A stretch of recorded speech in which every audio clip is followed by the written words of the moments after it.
तो इसकी प्रॉपर्टी जो होती है वो क्लोजर लो। क्लोजर लो मैं तो पहले बता चुका हूं आपको कि रियल पार्ट ही क्या होगा, दोनों बराबर होंगे, और प्लस इमेजिनरी पार्ट जो होगा वो क्या होगा, इमेजिनरी पार्ट के साथ में क्या होगा, बराबर होगा। ये हो जाएगा आपका क्लोजर लो।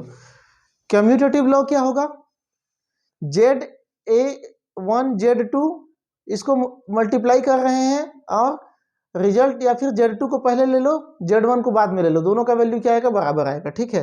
एसोसिएटिव लॉ क्या है, अगर हमारे पास 3 वैल्यू है, 3 में से इन दोनों को पहले सॉल्व करके तीसरे से जोड़ते हैं तो भी वही उतना ही बराबर होगा जब हम तीसरे और दूसरे को जोड़ के पहले के साथ जोड़ते हैं, या फिर ये मल्टीप्लाई करते हैं उसमें भी लॉ अप्लाई होगा।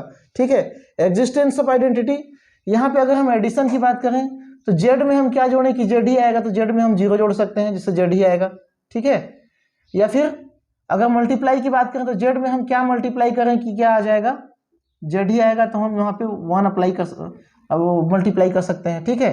इसी टाइप से एग्जिस्टेंस ऑफ इनवर्स, इसका इनवर्स क्या होगा, मतलब जेड में हम क्या जोड़ें कि हमको क्या मिल जाए, वैल्यू 0 आ जाए। तो जेड में हम 1/z जोड़ सकते हैं तो क्या हो जाएगा, इनवर्स इसका 0 आ जाएगा। उसी तरह से जेड में हम क्या मल्टीप्लाई करें कि वैल्यू क्या आ जाएगा, 0 आएगा। मान के चलो यहाँ पे 2 है, इसमें आपको क्या मल्टीप्लाई करना पड़ेगा, 1/z या फिर 1/2 ही मल्टीप्लाई करना पड़ेगा। ठीक है। तो वैल्यू तो इसमें वैल्यू क्या आ जा रहा है, 1 आ जा रहा है। ठीक है। इसमें वैल्यू 1 आ जा रहा है, तो इसमें सीधा सीधा हम क्या मल्टीप्लाई करेंगे, 0। ठीक है। यहाँ पे हम क्या मल्टीप्लाई करेंगे, 0, तब क्या आ जाएगा, ये 0 आ जाएगा। ठीक है। तो इस तरह से इसका कुछ प्रॉपर्टी था। अब नेक्स्ट हम चलते हैं जो है आपका कोऑर्डिनेट ट्रांसफॉर्मेशन। देखिए मैं वीडियो को 2 पार्ट में बना रहा हूँ, बीच से मैं कट कर दिया था, है ना, क्योंकि वीडियो बहुत लंबा हो रहा था। पार्ट 1 पार्ट 2 करके मैं इसको डाल दूंगा। ठीक है। कोऑर्डिनेट ट्रांसफॉर्मेशन क्या होगा, हमारे पास 2 सिस्टम है, एक सिस्टम ये हो गया, एक सिस्टम ये हो गया। इसके लिए डायरेक्शन क्या होगा, XYZ, इसके लिए क्या होगा, XYZ। इसको हम एक सिस्टम 1 कह लेते हैं, इसको हम सिस्टम 2 कह लेते हैं। ठीक है।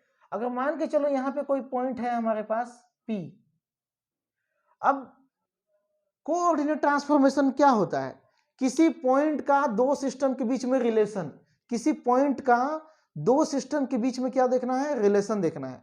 ठीक है। इसका ओरिजिन पॉइंट को हम क्या मान लेते हैं, O', इसका ओरिजिन पॉइंट को हम क्या मान लेते हैं, O। ठीक है। XYZ तो ये अपने से कर लेना। ठीक है।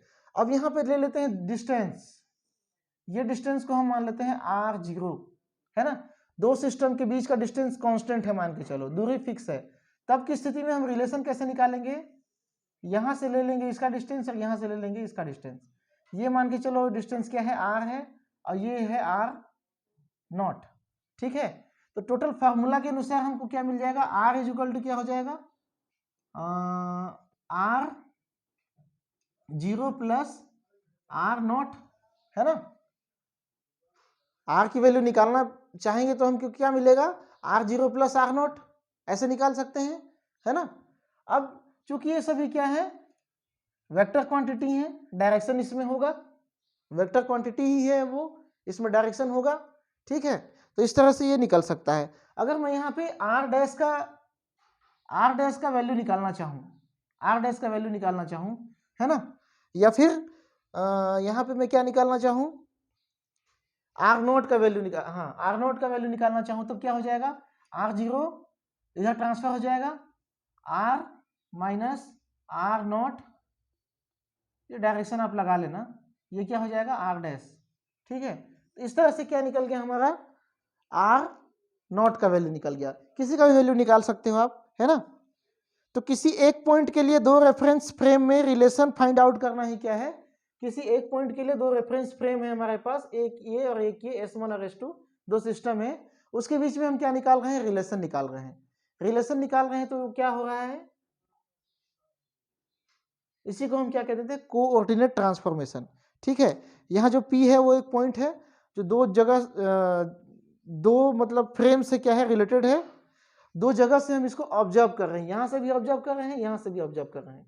यहाँ से ऑब्जर्व कर रहे हैं तो R हमको मिल रहा है, यहाँ से ऑब्जर्व कर रहे हैं तो क्या मिल रहा है, R डैश मिल रहा है।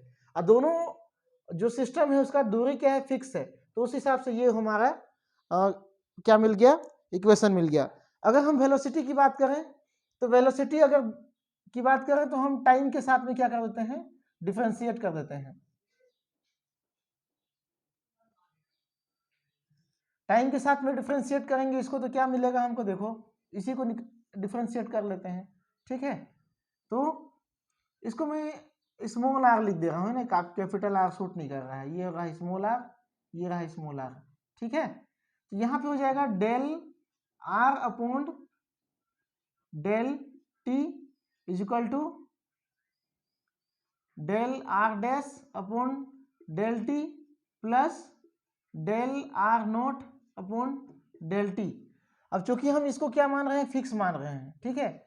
अगर ये कांस्टेंट है, इसको क्या मान रहे हैं, कांस्टेंट। इन दोनों सिस्टम के बीच की दूरी को हम क्या मान रहे हैं, कांस्टेंट मान रहे हैं। तो कांस्टेंट का डिफरेंशिएट हमेशा क्या होता है, 0 होता है। तो हमको ये वैल्यू क्या मिलेगा, del r upon del t is equal to del r dash upon del t plus 0। Plus 0 का कोई वैल्यू नहीं है, ठीक है।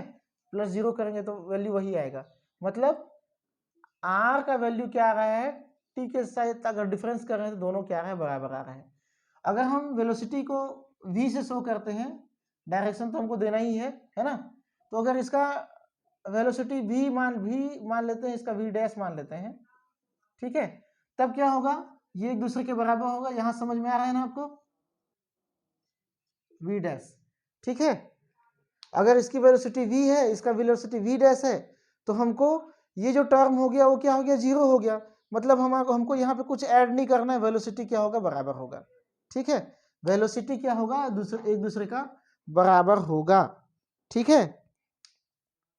यदि दोनों फ्रेम का दूरी क्या है, कांस्टेंट है, तब दोनों की वेलोसिटी क्या होगी, बराबर होगी, ठीक है। इसी प्रकार हम ये कह सकते हैं कि सिस्टम S1 और सिस्टम S2 के बीच में क्या मिला हमको, एक रिलेशन मिला।